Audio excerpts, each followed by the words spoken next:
and welcome to the eFresh.com Flowers, Plants and Bulbs news. Today is the 3rd of November. My name is Kim and these are this week's headlines. Uganda to improve work conditions. Ecuador to cooperate with Russia. Flower Council certified to audit. Karuturi Global shows growth. High-tech solution against cactus theft. 9 companies dealing in the horticulture business have signed recognition agreements with Uganda Horticultural and Allied Workers Union, committing to uphold workers' rights and enhance their salaries. In August, workers in the cut flower industry expressed their plight while meeting the State Minister for Labor, who said he was overwhelmed by workers' complaints ranging from low pay to poor working conditions. The cut flower business is a booming industry in Uganda, with about 21 flower farms registered in the country. Workers in the 9 companies are now free to form internal unions, an exercise that has already kicked off.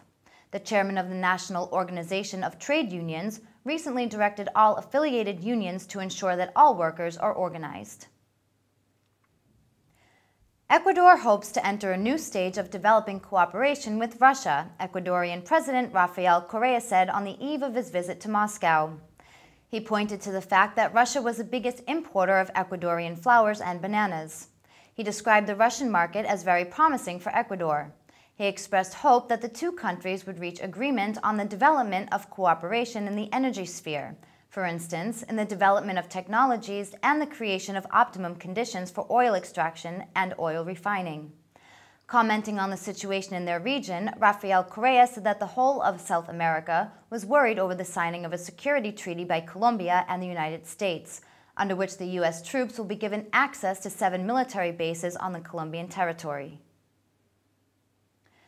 The Kenya Flower Council has become the first growers' association to be certified to audit flower farms. Traditionally, this has been a preserve of highly skilled personnel contracted by Western-based international inspection firms. This development brightens an industry that has suffered a 30% drop in sales occasioned by drought and the global financial crisis. The Growers Association is not only the first but also the only growers organization in the world to attain the coveted status. This means Kenya can now audit other African countries which have had to rely on costly international auditors. Set to benefit are growers in the region, whose proximity to Kenya gives them the advantage of closer services and the possibility of enjoying local rates, and non-members of the Council who no longer need to hire external auditors. The board of the Indian company Karuturi Global Limited has approved of the financial results.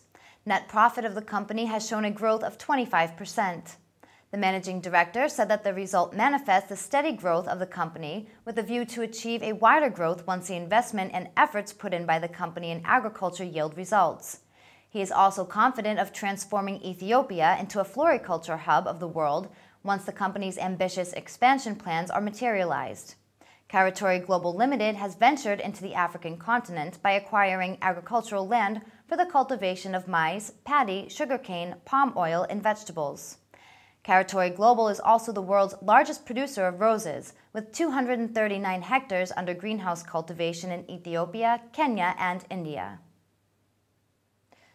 2 years ago, rangers at Saguaro National Park in Tucson, Arizona, were shocked to find 17 of their park's namesake cactuses missing. The park rangers suspected that thieves had dug up the saguaros to sell on the black market. Now the rangers are turning to a high-tech tracking device to keep tags on the park's cactuses and deter potential poachers. As thieves are targeting young cactuses, these are cactuses that the rangers will monitor in their new program for protecting the vulnerable saguaros. Simple identification tags called passive integrative transponders, or PIT tags, will be placed in saguaro's flesh. If another heist occurs, park rangers will be able to use the handheld scanners to see if any cactuses at nurseries were pinched from their park. Stolen cactuses will get returned to the park for replanting.